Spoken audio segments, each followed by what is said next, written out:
쌀벌레보다 못한 노인네라며 무시당한 그 순간 세상이 뒤집혔다. 시골에서 올라온 75세 노인, 며느리의 차가운 시선과 아들의 외면 속에서도 조용히 참아왔습니다. 냄새난다.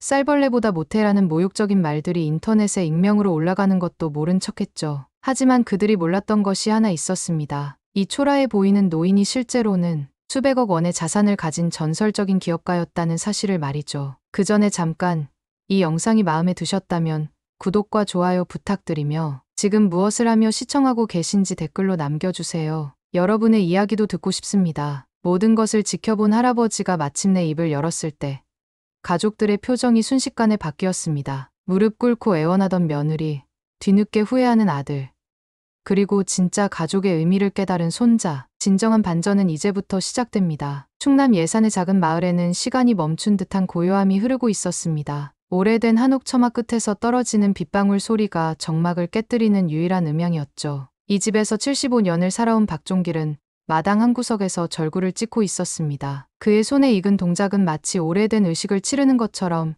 일정한 리듬을 유지했어요. 절구공이가 내려칠 때마다 나는 둔탁한 소리는 이 집의 역사를 말해주는 것 같았습니다. 박종길의 얼굴에는 세월의 흔적이 깊게 새겨져 있었어요. 이마에 패인 주름들은 농사철 뙤약볕 아래서 흘린 땀의 기록이었고 거칠어진 손은 평생 흙을 만지며 살아온 증거였습니다. 하지만 그의 눈빛만큼은 여전히 맑고 따뜻했어요. 마을 사람들이 그를 존경하는 이유를 알 수 있는 대목이었습니다. 절구 소리에 맞춰 대문 너머로 한 소년이 뛰어들어왔습니다. 15살 박윤호였어요. 서울에서 내려온 지 사흘째. 아직 도시 냄새가 옷에 배어있는 그였지만 할아버지 곁에 서면 어느새 시골 소년이 되곤 했습니다. 윤호는 할아버지 옆에 쪼그려 앉아 절구질을 도왔어요. 두 사람의 손이 번갈아 가며 절구공이를 내리칠 때마다 콩가루가 하얗게 날렸습니다. 처음에는 서툴렀던 윤호의 손놀림도 점점 할아버지와 호흡을 맞춰갔어요. 박종길은 손자의 어깨에 살며시 손을 얹으며 리듬을 가르쳐 주었습니다. 말로 설명하지 않아도 몸으로 전해지는 가르침이었어요. 이런 순간들이 윤호에게는 특별한 기억으로 남았습니다. 서울에서는 경험할 수 없는 할아버지만의 따뜻함이었죠. 마을 이장이 지나가다가 인사를 건넸습니다. 박종길은 정중하게 허리를 굽혀 인사를 받았어요. 이장은 윤호를 보며 흐뭇하게 웃었습니다. 할아버지를 닮아 인사성이 밝은 아이라며 칭찬했어요. 박종길은 손자가 방학 때마다 내려와서 농사일을 도와준다고 자랑스럽게 말했습니다. 그의 목소리에는 손자에 대한 깊은 애정이 배어 있었어요. 점심시간이 되자 박종길은 된장찌개를 끓였습니다. 가마솥에서 김이 모락모락 피어오르는 걸 보며 윤호는 할머니가 그리워졌어요. 할머니가 돌아가신 지 벌써 3년이 흘렀지만 이 집에는 아직도 할머니의 온기가 남아있는 것 같았습니다. 부엌 한 구석에 걸려있는 할머니의 앞치마, 찬장 위에 놓인 할머니가 즐겨 쓰던 그릇들이 그 시절을 떠올리게 했어요. 박종길은 손자와 함께 밥상 앞에 앉아 조용히 식사를 했습니다. 서로 많은 말을 나누지 않았지만 그 침묵 속에는 깊은 애정이 흐르고 있었어요. 윤호는 할아버지가 만든 된장찌개 맛을 음미하며 서울에서 먹는 음식과는 다른 깊은 맛을 느꼈습니다. 정성이 들어간 음식의 맛이었어요. 오후가 되자 윤호는 할아버지와 함께 뒷산을 올랐습니다. 산길을 걸으며 박종길은 이런저런 이야기를 들려주었어요. 어린 시절 이 산에서 뛰어놀던 기억, 아버지와 함께 나무를 해오던 일들. 그의 목소리에는 그리움이 묻어 있었습니다. 윤호는 할아버지의 이야기를 들으며 자신도 모르게 이 마을의 애착을 느끼기 시작했어요. 산 중턱에 있는 큰 바위에 앉아 마을을 내려다보았습니다. 작은 집들이 옹기종기 모여있는 모습이 평화로워 보였어요. 박종길은 이 마을에서 태어나 평생을 살아왔다고 말했습니다. 변화하는 세상 속에서도 변하지 않는 것들의 소중함을 이곳에서 배웠다고 했어요.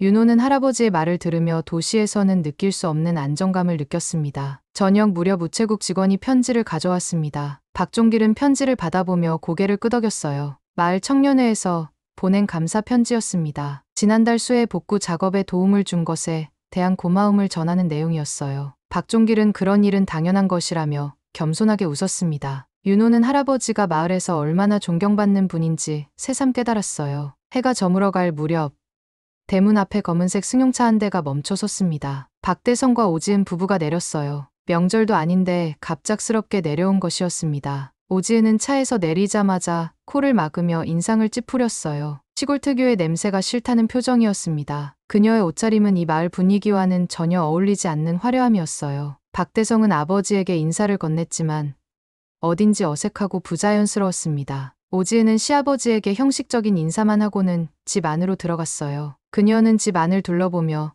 여전히 불만스러운 표情을 지었습니다. 오래된 가구들과 낡은 벽지가 마음에 들지 않는다는 듯했어요. 저녁 식사 자리가 마련되었습니다. 박종길이 정성스럽게 준비한 음식들이 상에 올라왔어요. 하지만 오지은은 젓가락질도 제대로 하지 않으며 음식을 흘끗흘끗 보기만 했습니다. 윤호는 어머니의 태도가 불편했지만 아무 말도 하지 못했어요. 박대성은 조심스럽게 말을 꺼냈습니다. 아버지를 서울로 모시고 가겠다는 것이었어요. 병원도 가까이 있고 생활도 편리할 거라며 설득했습니다. 하지만 그의 진짜 속셈은 따로 있었어요. 시골 땅을 팔아서 전세금을 마련하려는 계획이었습니다. 박종길은 아들의 말을 조용히 듣고 있었어요. 모든 것을 다 알고 있다는 듯한 표정이었지만 화를 내거나 반대하지 않았습니다. 그는 단지 고개를 끄덕이며 생각해보겠다고 말했어요. 그날 밤 박종길은 마당에 나와 별을 바라보았습니다. 75년을 살아온 이 집을 떠나야 한다는 생각에 마음이 무거웠어요. 하지만 그는 아들의 사정도 이해했습니다. 세상이 각박해지고 살기 어려워진 것을 모르지 않았거든요. 다만 손자만큼은 이 마을의 정을 기억해주길 바랐습니다. 서울 강남의 고급 아파트 단지는 박종길이 살아온 시골 마을과는 완전히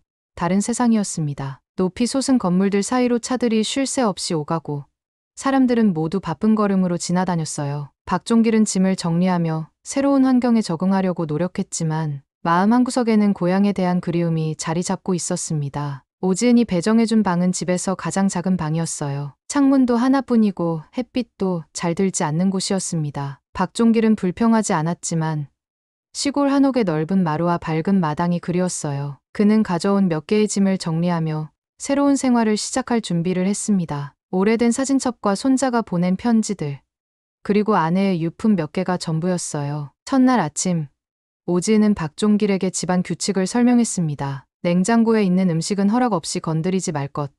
거실에서는 큰 소리로 텔레비전을 보지 말 것. 그리고 냄새가 나는 음식은 절대 만들지 말 것이라고 했어요. 그녀의 말투는 차갑고 명령적이었습니다. 마치 집에 들어온 불청객을 대하는 것 같았어요. 박종길은 고개를 끄덕이며 알겠다고 대답했습니다. 하지만 그의 마음속에는 서운함이 스며들었어요. 며느리의 태도에서 자신에 대한 존중이나 배려를 전혀 찾을 수 없었거든요. 그래도 아들과 손자를 위해서라도 참아야 한다고 스스로를 다독였습니다. 윤호는 학교에 가느라 바빴고 박대성은 회사 일로 일찍 나가서 늦게 들어왔어요. 박종길은 하루 종일 혼자 방에 있으며 시간을 보내야 했습니다. 시골에서는 할 일이 많았는데 여기서는 아무것도 할 수 없어서 답답했어요. 마을 사람들과 나누던 정다운 대화도 뒷산을 오르며 느끼던 자연의 향기도 그리웠습니다. 점심시간이 되어도 오지은은 박종길을 위해 따로 음식을 준비하지 않았어요. 냉장고에 있는 찬밥과 김치로 끼니를 때우라고 했습니다. 박종길은 불평하지 않고 간단히 식사를 했지만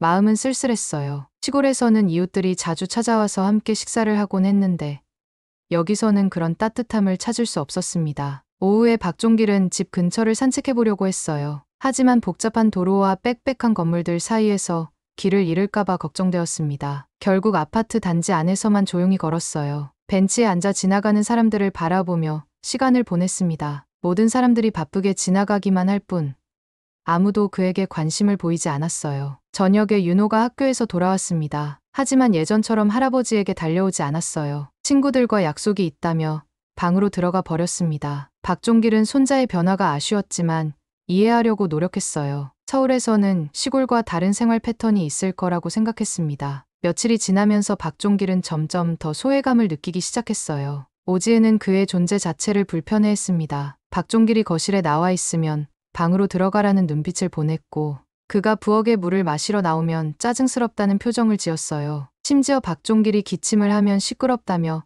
핀잔을 주기도 했습니다. 박대성은 이런 상황을 알면서도 아내 편을 들었어요. 아버지에게는 조금만 참아달라고 부탁했고 아내에게는 직접적으로 뭐라고 하지 못했습니다. 그는 두 사람 사이에서 어정쩡한 위치에 있으면서도 갈등을 피하려고만 했어요. 박종길은 아들의 이런 모습이 실망스러웠지만 그 역시 나름의 어려움이 있을 거라고 이해하려 했습니다. 어느 날 저녁, 박종길은 우연히 오지은이 전화 통화하는 소리를 들었어요. 친구에게 하소연하는 내용이었습니다. 시아버지 때문에 스트레스를 받는다는 말, 냄새난다는 말, 그리고 언제까지 모셔야 하는지 모르겠다는 불만이었어요. 박종길은 가슴이 답답해져서 방으로 들어갔습니다. 그날 밤 박종길은 잠을 이루지 못했어요. 자신이 가족들에게 짐이 되고 있다는 생각에 마음이 무거웠습니다. 시골에서는 존경받는 어른이었는데 여기서는 귀찮은 존재로 취급받고 있었어요. 하지만 그는 참았습니다. 아들과 손자를 위해서라도 견뎌야 한다고 생각했거든요. 며칠 후 박종길은 혈압약을 사러 약국에 갔습니다. 약사는 친절하게 복용법을 설명해 주었어요. 그 짧은 대화에서 박종길은 오랜만에 따뜻함을 느꼈습니다. 집에 돌아와서 그 이야기를 오지은에게 했지만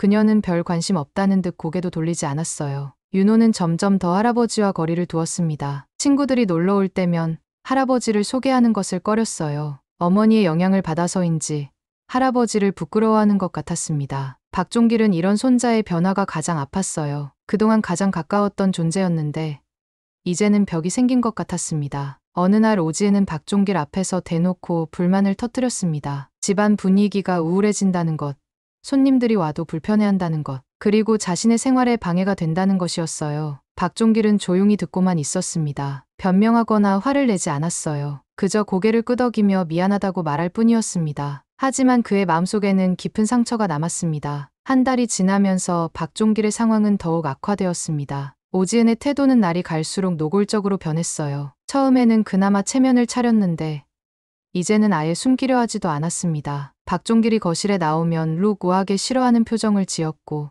그가 말을 걸어도 대충 대답하거나 아예 무시해버렸어요. 어느 날 아침 박종길은 일찍 일어나서 집안 청소를 하려고 했습니다. 시골에서 평생 해온 습관이었어요. 하지만 오지은은 그것조차 마음에 들어하지 않았습니다. 자신만의 방식이 있다며 그만두라고 했어요. 박종길은 도움이 되려고 한 일이었는데 오히려 잔소리만 들었습니다. 그는 조용히 방으로 들어가 하루를 시작했어요. 점심시간에 박종길은 라면을 끓여 먹으려고 했습니다. 간단한 끼니라도 스스로 해결하려는 마음이었어요. 하지만 오지은은 부엌에서 냄새가 난다며 짜증을 냈습니다. 앞으로는 미리 말하고 사용하라고 했어요. 박종길은 사과하며 라면을 다른 곳에서 먹겠다고 했지만 이미 분위기는 싸늘해져 있었습니다. 그날 오후 박종길은 우연히 오지은이 컴퓨터로 인터넷 카페에 글을 쓰는 것을 보았습니다. 시아버지에 대한 하소연이었어요. 그녀는 익명으로 자신의 상황을 털어놓고 있었습니다. 시아버지가 얼마나 불편한 존재인지, 어떻게 하면 내보낼 수 있을지에 대한 글이었어요. 댓글들도 대부분 그녀의 편을 들어주는 내용들이었습니다. 박종길은 그 글에서 자신을 지칭하는 표현을 보고 충격을 받았습니다. 쌀벌레보다 못한 노인네라는 말, 숨 쉬는 것도 스트레스라는 표현, 그리고 언제까지 모셔야 하는지 모르겠다는 하소연이었어요. 그는 며느리가 자신을 이렇게 생각하고 있다는 사실에 마음이 무너져 내렸습니다. 하지만 화를 내거나 따지지 않았어요. 그저 조용히 자리를 떠났을 뿐이었습니다. 저녁에 박대성이 집에 돌아왔을 때 박종길은 아들과 조용히 이야기를 나누려 했습니다. 며느리의 태도에 대해서는 직접 말하지 않았지만 자신이 가족들에게 부담이 되는 것 같다고 조심스럽게 말했어요. 박대성은 그런 일 없다며 부인했지만 그의 표정에서는 불편함이 느껴졌습니다. 아버지의 말이 아내에 대한 불만으로 들렸던 것 같았어요. 박대성은 오히려 아버지에게 조금 더 조심해달라고 부탁했습니다. 아내가 스트레스를 많이 받고 있다는 것, 서울 생활에 적응하기 위해 노력해달라는 것이었어요. 박종길은 아들이 자신보다 며느리의 편을 든다는 사실을 확인하게 되었습니다. 그는 더 이상 말하지 않고 고개만 끄덕였어요. 윤호의 태도 변화는 더욱 뚜렷해졌습니다. 친구들이 집에 놀러 올 때면 할아버지를 소개하는 것을 꺼렸어요. 어머니가 할아버지에 대해 부정적으로 말하는 것을 듣고 자라다 보니 자연스럽게 할아버지를 부끄러워하게 되었습니다. 예전에는 할아버지 자랑을 하던 아이였는데 이제는 할아버지가 있다는 사실 자체를 숨기려 했어요. 어느 날 윤호의 친구들이 놀러 왔을 때 그중 한 아이가 박종길을 보고 물었습니다. 할아버지가 왜 저렇게 시골스럽게 생겼냐는 것이었어요. 윤호는 당황하며 대답하지 못했습니다. 박종길은 그 모습을 보며 가슴이 아팠어요. 손자가 자신 때문에 친구들 앞에서 창피를 당하고 있다는 생각이 들었습니다. 오지은은 이런 상황을 더욱 부추겼습니다. 윤호에게 할아버지와 너무 가까이 지내지 말라고 조언했어요. 서울에서 성공하려면 시대에 뒤떨어진 사람들과 어울리면 안 된다고 세뇌했습니다. 할아버지의 시골스러운 모습이 윤호의 이미지에도 나쁜 영향을 줄 수 있다고 말했어요. 박종길은 이런 상황들을 지켜보며 깊은 절망감을 느꼈습니다. 평생 존경받으며 살아온 자신이 이제는 가족들에게도 짐이 되고 있었어요. 특히 가장 아꼈던 손자마저 자신을 멀리하는 것이 가장 아팠습니다. 하지만 그는 여전히 참았어요. 가족의 평화를 위해서라도 견뎌야 한다고 생각했거든요. 며칠 후 오지은은 친구들을 집에 초대했습니다. 고급스러운 아파트를 자랑하고 싶어 했어요. 하지만 박종길의 존재는 그녀에게 부담이었습니다. 친구들에게 시아버지가 있다는 사실을 들키고 싶지 않았거든요. 그녀는 박종길에게 그날 하루는 밖에 나가 있으라고 했습니다. 박종길은 갈 곳이 없어서 근처 공원에서 하루를 보냈습니다. 벤치에 앉아 시간을 때우며 이런 생활이 언제까지 계속될지 생각했어요. 자신이 가족들에게 이렇게까지 천덕꾸러기 취급을 받아야 하는지 의문이 들었습니다. 하지만 여든 가까운 나이에 갈 곳도 마땅치 않았어요. 저녁에 집에 돌아갔을 때 오지은은 박종길을 보며 불만스러운 표정을 지었습니다. 왜 이렇게 일찍 들어왔냐는 것이었어요. 친구들이 아직 있는데 분위기를 깬다고 했습니다. 박종길은 사과하며 방으로 들어갔어요. 그 순간 그는 자신이 이 집에서 완전히 환영받지 못하는 존재라는 것을 확실히 깨달았습니다. 그날 밤 박종길은 오랜만에 고향 마을을 떠올렸습니다. 정든 사람들,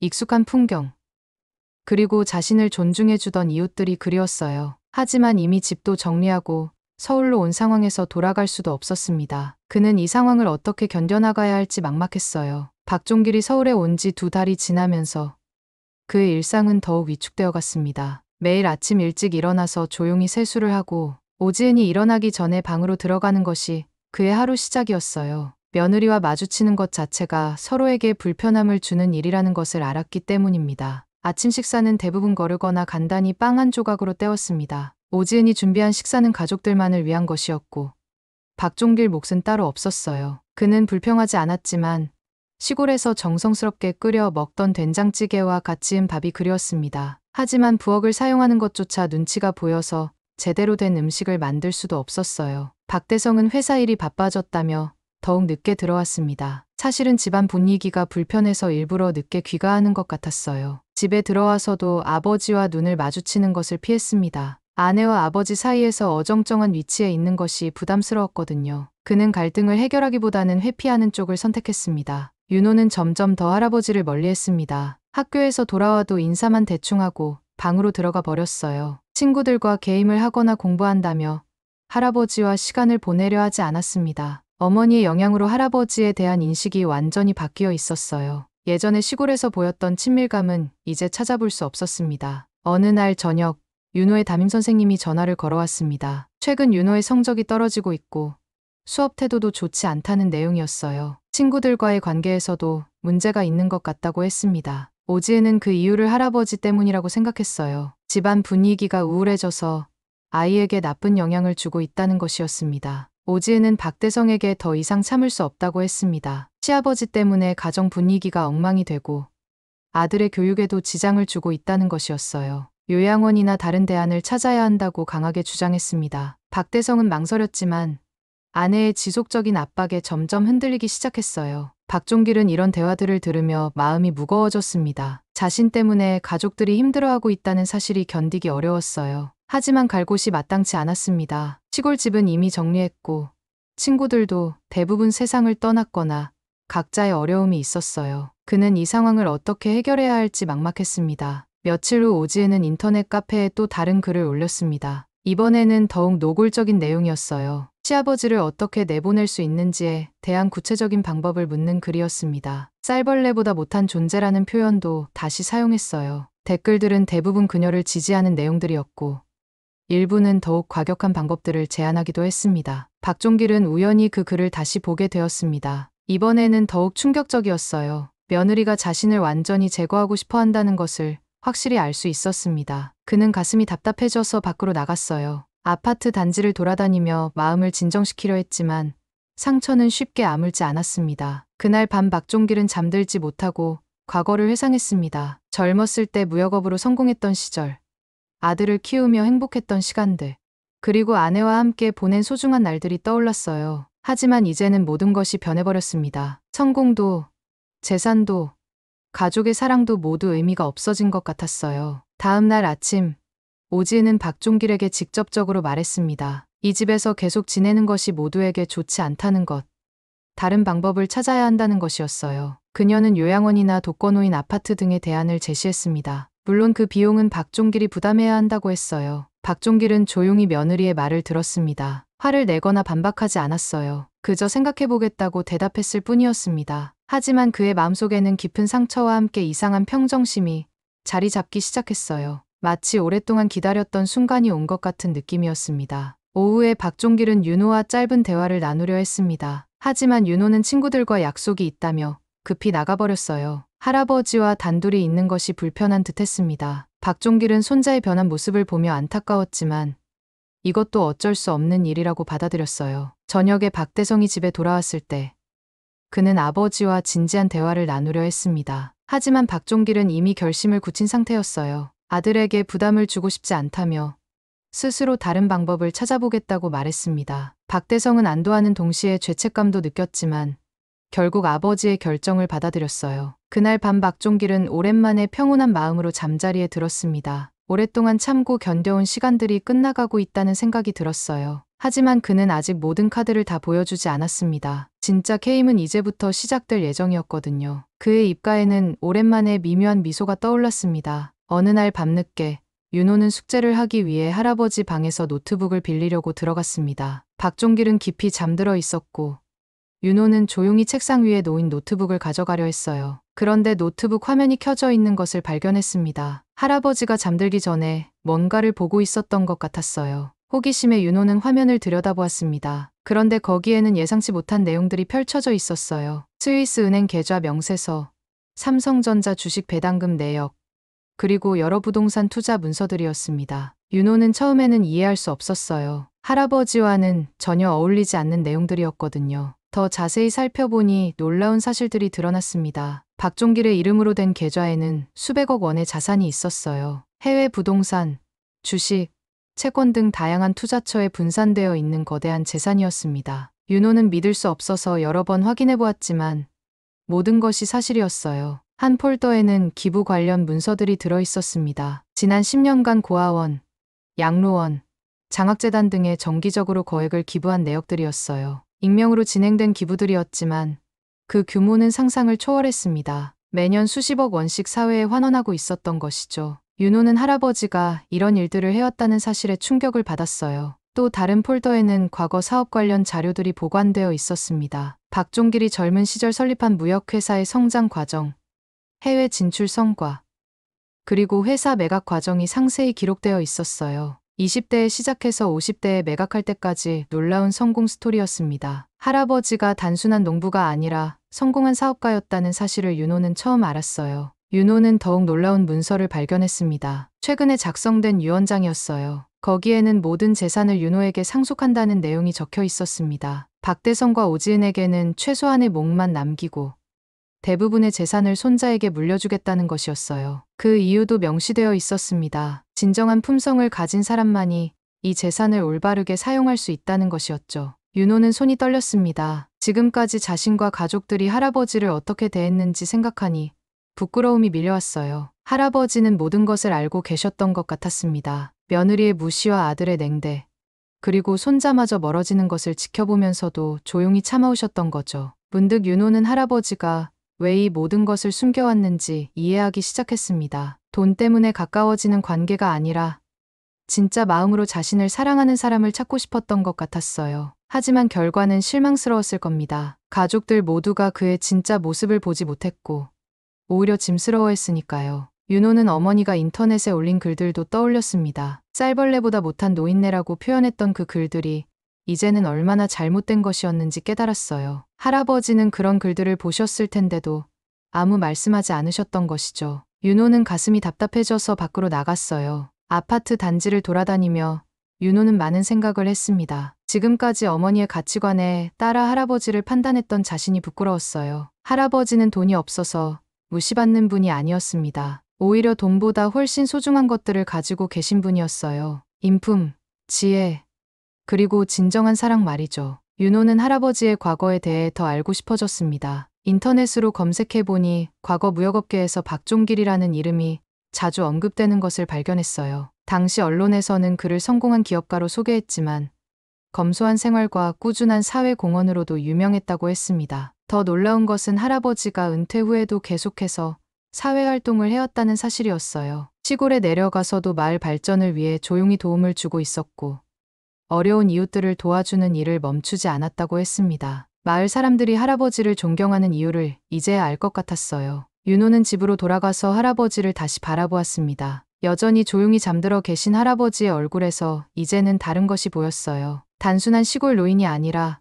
깊은 내면과 숭고한 정신을 가진 분이셨던 것이죠. 윤호는 자신이 얼마나 큰 실수를 했는지 깨달았습니다. 그날 밤 윤호는 잠들지 못했습니다. 할아버지에 대한 새로운 인식과 함께 죄책감이 밀려왔어요. 어머니의 영향으로 할아버지를 멀리했던 것, 친구들 앞에서 부끄러워했던 것들이 모두 잘못된 일이었다는 것을 알았습니다. 이제부터라도 할아버지께 제대로 된 모습을 보여드리고 싶었어요. 다음 날 아침, 윤호는 일찍 일어나서 할아버지와 함께 아침 식사를 하려고 했습니다. 하지만 평소처럼 할아버지는 가족들이 일어나기 전에 조용히 방에 계셨어요. 윤호는 용기를 내서 할아버지 방 문을 두드렸습니다. 오랜만에 할아버지와 진솔한 대화를 나누고 싶었거든요. 박종길은 손자가 찾아온 것에 놀라며 기뻐하셨습니다. 윤호의 눈에는 어제와 다른 진심이 담겨 있었어요. 할아버지는 그 변화를 금세 눈치채셨습니다. 윤호는 할아버지께 그동안 무례했던 것에 대해 사과했어요. 그리고 앞으로는 달라지겠다고 약속했습니다. 박종길의 눈에는 오랜만에 따뜻한 빛이 돌았어요. 며칠 후 아침,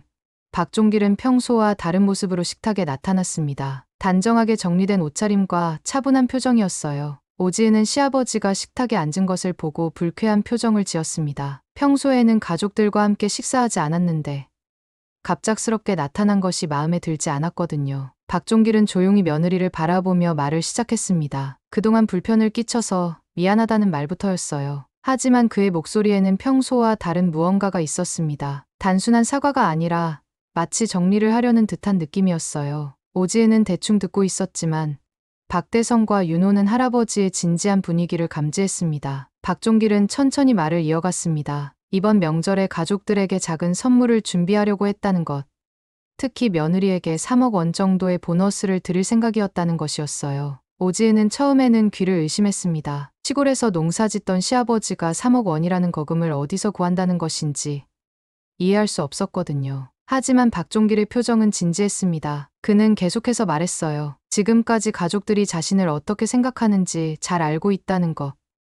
그리고 그런 시선이 당연하다고 생각한다는 것까지 말이죠. 오지은은 점점 당황스러워졌습니다. 시아버지의 말투가 평소와 완전히 달랐거든요. 박종길은 잠시 멈춘 후 결정적인 말을 했습니다. 하지만 이제는 그런 생각을 바꿨다는 것. 가족들의 진심을 충분히 확인했으니 굳이 재산을 나눠줄 필요가 없다는 것이었어요. 오지은은 여전히 시아버지가 무슨 말을 하는지 완전히 이해하지 못했습니다. 재산이라는 말이 현실감 있게 다가오지 않았거든요. 박대성은 아버지의 말에 혼란스러워했습니다. 재산이라는 표현이 단순한 시골 땅을 의미하는 것인지 아니면 다른 뜻이 있는 것인지 확신할 수 없었어요. 하지만 아버지의 진지한 표정을 보니 그냥 넘길 수 있는 말은 아닌 것 같았습니다. 윤호만이 할아버지의 진짜 의미를 알고 있었어요. 박종길은 일어나서 방으로 들어갔다가 몇 개의 서류를 가지고 나왔습니다. 은행 통장과 각종 증명서들이었어요. 그는 그것들을 식탁 위에 차례로 놓으며 설명하기 시작했습니다. 해외 계좌의 잔액, 주식 보유 현황, 부동산 투자 내역들이었어요. 숫자들이 하나씩 공개될 때마다 박대성과 오지은의 표정이 변해갔습니다. 오지은은 처음에는 믿을 수 없다는 표정이었습니다. 시아버지가 이런 거액의 재산을 가지고 있다는 것이 현실로 받아들여지지 않았어요. 하지만 공식적인 서류들과 은행 명세서를 보니 부인할 수 없는 사실이었습니다. 그녀의 얼굴은 점점 창백해져 갔어요. 지금까지 자신이 얼마나 잘못된 판단을 했는지 깨닫기 시작했거든요. 박대성은 아버지를 바라보며 말문이 막혔습니다. 평생 농사만 지으시는 줄 알았던 아버지가 이런 거대한 재산을 가지고 계셨다는 사실에 충격을 받았어요. 동시에 그동안 아버지를 어떻게 대했는지 생각하니 부끄러움이 밀려왔습니다. 특히 아내 편을 들어 아버지를 소외시켰던 것들이 후회되었어요. 박종길은 마지막으로 유언장을 꺼내 놓았습니다. 최근에 작성한 것으로 모든 재산의 상속자를 명시한 문서였어요. 거기에는 윤호의 이름이 주요 상속자로 기록되어 있었습니다. 박대성과 오지은에게는 최소한의 몫만 남겨두고 대부분의 재산을 손자에게 물려준다는 내용이었어요. 오지은은 그제야 상황의 심각성을 깨달았습니다. 자신이 그동안 모독했던 시아버지가 실제로는 엄청난 부자였고 그 재산에서 자신들이 제외될 위기에 처했다는 것을 알았어요. 그녀는 급히 박종길에게 다가가며 사과하기 시작했습니다. 지금까지의 무례함에 대해 용서를 구했어요. 하지만 박종길의 표정은 변하지 않았습니다. 그는 며느리의 갑작스러운 태도 변화를 담담하게 바라보았어요. 이미 모든 것을 결정한 후였거든요. 그는 조용히 말했습니다. 사람의 진심은 돈이 없을 때 드러나는 것이라고.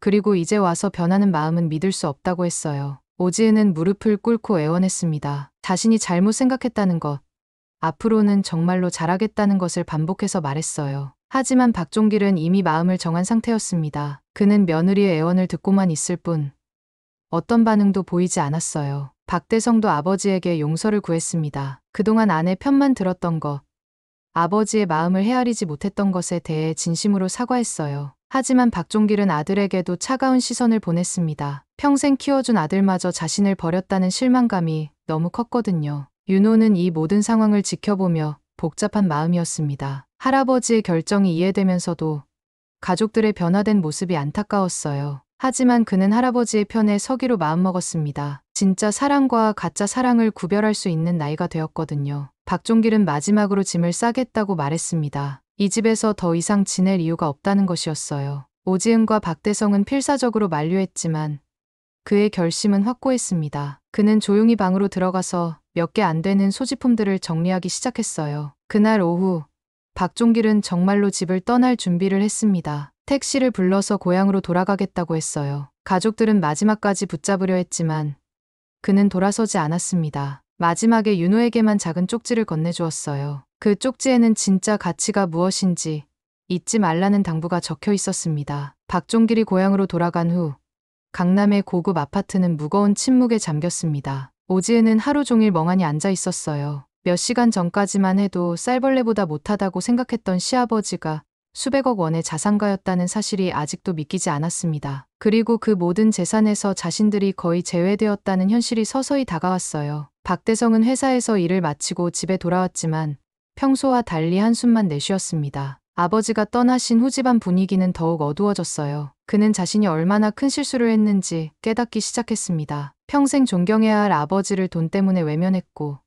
아내의 편만 들었던 것이 후회되었어요. 오지은은 인터넷 카페에 접속해서 자신이 올렸던 글들을 다시 보았습니다. 시아버지를 쌀벌레보다 못한 존재라고 표현했던 글들이 이제는 부메랑이 되어 돌아왔어요. 댓글들도 이제는 다르게 읽혔습니다. 그녀가 놓친 것이 얼마나 큰 것이었는지 비로소 깨달았거든요. 그녀는 급히 그 글들을 삭제하기 시작했습니다. 며칠이 지나자 오지은은 박종길에게 연락을 시도했습니다. 전화를 걸어도 받지 않으셨고 문자 메시지에도 답장이 없었어요. 그녀는 직접 시골로 찾아가려고 했지만 박대성이 만류했습니다. 이미 상처를 입힌 상황에서 갑작스럽게 찾아가는 것은 오히려 역효과를 낼 수 있다고 판단했거든요. 박대성은 아버지의 과거에 대해 알아보기 시작했습니다. 인터넷으로 검색해보니 박종길이라는 이름이 과거 무역업계에서 상당히 유명했다는 것을 발견했어요. 20대의 작은 무역회사를 시작해서 50대의 거대한 기업으로 키운 성공 사례로 소개되어 있었습니다. 그는 아버지에 대해 아는 것이 너무 없었다는 사실을 깨달았어요. 더 놀라운 것은 아버지의 사회공헌 활동이었습니다. 은퇴 후에도 꾸준히 기부활동을 해왔고 특히 교육과 복지 분야에 많은 도움을 주었다는 기록들이 있었어요. 익명으로 진행된 기부들이 대부분이었지만 그 규모는 상당했습니다. 박대성은 아버지가 이런 분이셨다는 것을 이제야 알게 되어 더욱 후회스러웠어요. 윤호는 학교에서 돌아와서도 할아버지 생각만 했습니다. 할아버지가 남기신 쪽지를 반복해서 읽으며 그 의미를 되새겼어요. 진짜 가치가 무엇인지 잊지 말라는 당부가 마음에 깊이 새겨졌습니다. 그는 부모님의 변화된 모습을 보며 실망감을 느꼈어요. 돈이 있다는 것을 안 순간부터 갑자기 태도가 바뀐 것이 너무 뻔했거든요. 오지은은 점점 더 초조해졌습니다. 주변 사람들에게 시아버지의 재산에 대한 이야기를 하며 조언을 구했어요. 하지만 대부분의 사람들은 그녀의 이전 행동을 알고 있었기 때문에 냉담한 반응을 보였습니다. 특히 인터넷 카페에서 시아버지를 모독했던 글들이 이미 많은 사람들에게 알려진 상황이었어요. 박대성은 직장에서도 집중할 수 없었습니다. 동료들이 가족 이야기를 할 때마다 자신의 상황이 부끄러워졌어요. 아버지를 제대로 모시지 못했다는 죄책감이 계속 그를 괴롭혔습니다. 그는 퇴근 후 아버지가 계신 시골로 찾아가려고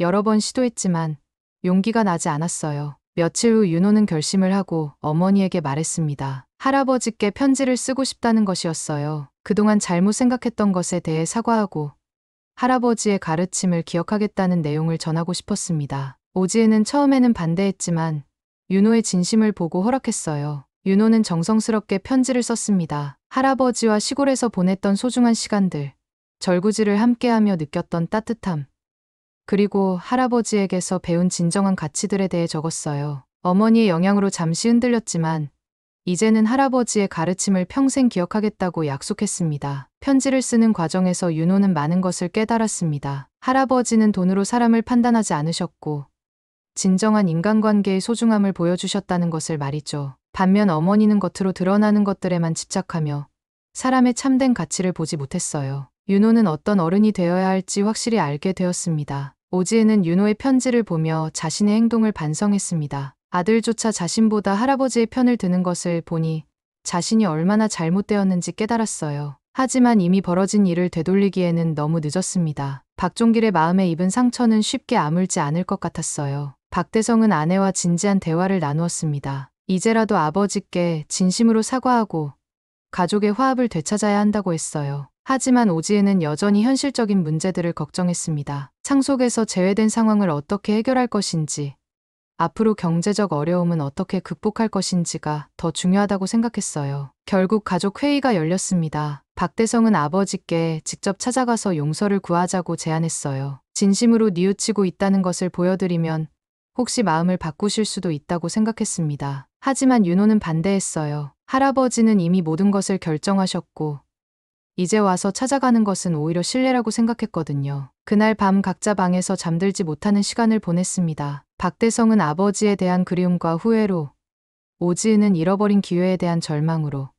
윤호는 할아버지에 대한 그리움으로 각각 다른 이유로 잠을 이루지 못했어요. 이 집에서 박종길의 부재는 생각보다 훨씬 큰 공허함을 남겼습니다. 박종길이 고향으로 돌아간 지 몇 개월이 흘렀습니다. 예산의 작은 마을에서 그는 다시 평온한 일상을 되찾았어요. 마당에서 절구를 찌우며 보내는 시간들이 서울에서의 괴로웠던 기억들을 조금씩 지워주었습니다. 마을 사람들은 박종길이 돌아온 것을 진심으로 환영했어요. 그가 없는 동안 마을이 얼마나 적적했는지 모두가 느꼈거든요. 이장님은 박종길을 찾아와서 그동안의 안부를 물었습니다. 서울 생활이 어땠는지, 가족들과 잘 지냈는지 궁금해했어요. 박종길은 담담하게 대답했습니다. 좋은 경험이었다고, 많은 것을 배웠다고 말했어요. 이장님은 박종길의 표정에서 무언가 깊은 상처가 있다는 것을 눈치챘지만 깊이 묻지는 않았습니다. 서울에서는 윤호가 중학교 3학년이 되었습니다. 그는 할아버지께 정기적으로 편지를 보냈어요. 학교 생활 이야기, 친구들과의 일상,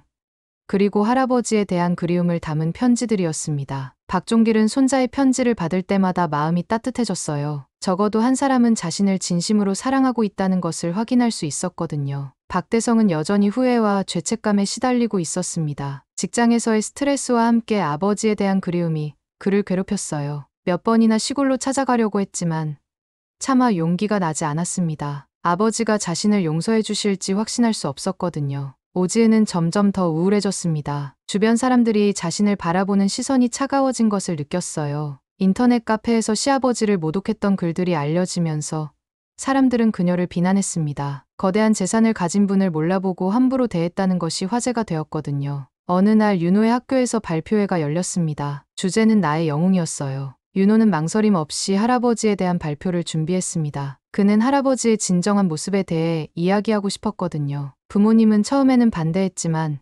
윤호의 의지가 워낙 확고해서 결국 허락했어요. 발표 당일 윤호는 단상에 올라 또렷한 목소리로 말하기 시작했습니다. 제 할아버지는 쌀벌레보다 귀한 분이라는 말로 시작한 발표였어요. 청중들은 처음에는 그 표현이 무슨 뜻인지 이해하지 못했습니다. 하지만 윤호가 할아버지의 이야기를 풀어나가면서 모든 사람들이 집중하기 시작했어요. 윤호는 할아버지가 어떤 분인지 차근차근 설명했습니다. 가난한 사람들을 위해 평생 재산을 나누어 주신 분, 돈보다 사람을 더 소중히 여기신 분, 그리고 진정한 사랑이 무엇인지 보여주신 분이라고 했어요. 그의 목소리에는 할아버지에 대한 깊은 존경과 사랑이 담겨 있었습니다. 윤호는 가족들이 할아버지를 어떻게 대했는지도 솔직하게 이야기했습니다. 겉모습만 보고 판단했던 것, 진정한 가치를 알아보지 못했던 것들을 부끄러움 없이 고백했어요. 그리고 할아버지로부터 배운 교훈들을 앞으로 평생 기억하겠다고 다짐했습니다. 청중들은 윤호의 발표에 깊은 감동을 받았습니다. 특히 선생님들은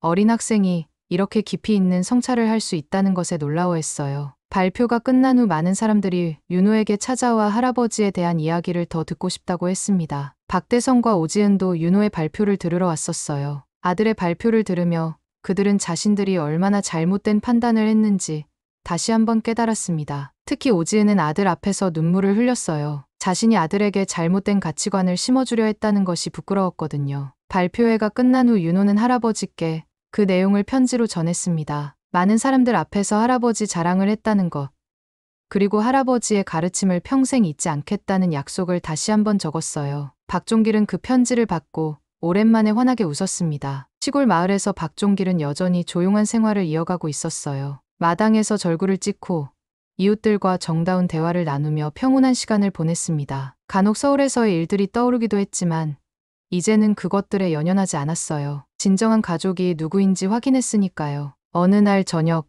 박종길은 마당에 나와 별을 바라보았습니다. 손자에게서 온 편지를 다시 한번 읽으며 미소를 지었어요. 윤호만큼은 올바른 가치관을 가지고 자랄 것 같아서 마음이 놓였습니다. 그는 손자가 성인이 될 때까지 건강하게 지켜봐야겠다고 다짐했어요. 몇 달 후 윤호는 방학을 맞아 할아버지를 찾아왔습니다. 부모님의 만류에도 불구하고 혼자서 시골로 내려온 것이었어요. 박종길은 손자를 보는 순간 눈물이 났습니다. 키도 많이 자랐고 표정도 한결 성숙해진 윤호였어요. 할아버지와 손자는 오랜만에 함께 절구질을 했습니다. 예전처럼 번갈아 가며 절구공이를 내리치는 모습이 정겨웠어요. 윤호는 할아버지께 그동안 있었던 일들을 자세히 이야기했습니다. 학교에서의 발표, 친구들의 반응, 그리고 부모님의 변화된 모습까지 모든 것을 털어놓았어요. 박종길은 손자의 이야기를 들으며 뿌듯함을 느꼈습니다. 적어도 한 사람은 자신의 가르침을 제대로 이해하고 실천하고 있다는 것을 확인할 수 있었거든요. 그는 윤호에게 앞으로도 돈보다 사람을, 겉모습보다 내면을 중시하는 사람이 되라고 당부했어요. 그날 밤 할아버지와 손자는 오랜만에 함께 저녁을 먹었습니다. 된장찌개와 갓 지은 밥의 맛이 윤호에게는 세상에서 가장 맛있는 음식처럼 느껴졌어요. 박종길은 손자와 함께하는 시간이 자신에게 가장 큰 행복이라는 것을 새삼 깨달았습니다. 며칠 후 윤호가 서울로 돌아갈 때 박종길은 손자에게 작은 선물을 주었습니다. 할머니의 유품 중 하나인 작은 도장이었어요. 그리고 조용히 말했습니다. 언젠가 윤호가 어른이 되어 올바른 길을 걸을 때 도움이 될 거라고 했어요. 윤호는 할아버지의 선물을 소중히 간직하겠다고 약속했습니다. 박종길은 손자를 배웅하며 마음이 평온했습니다. 자신의 가르침이 다음 세대로 이어질 것이라는 확신이 있었거든요. 바람에 흔들리는 고무신 옆에는 윤호가 보낸 손편지가 놓여 있었고 그것만으로도 그는 충분히 행복했어요. 진정한 가족의 의미를 다시 한번 깨달은 박종길은 여전히 조용히 절구를 찌우며 평범하지만 소중한 하루하루를 이어가고 있었습니다. 박종길 할아버지의 이야기 어떠셨나요? 겉으로 보이는 모습만으로 사람을 판단하는 것이 얼마나 위험한지, 그리고 진정한 가족의 의미가 무엇인지 다시 한번 생각해보게 되는 이야기였습니다. 윤호처럼 할아버지의 진짜 가치를 알아본 사람도 있었지만 오지은처럼 돈이 있다는 걸 안 순간 태도가 바뀐 사람도 있었죠. 여러분 주변에도 겉모습과 다른 숨겨진 이야기를 가진 분들이 계실 겁니다. 특히 어르신들의 경우 젊은 시절의 놀라운 경험들을 가지고 계시는 경우가 많죠. 오늘 집에 가시면 가족들에게 조금 더 관심을 가져보시는 건 어떨까요? 할아버지, 할머니의 젊은 시절 이야기도 들어보시고요. 이 영상이 도움이 되셨다면 구독과 좋아요 부탁드리고 댓글로 여러분의 가족 이야기도 들려주세요. 다음에도 감동적인 이야기로 찾아뵙겠습니다. 시청해 주셔서 감사합니다.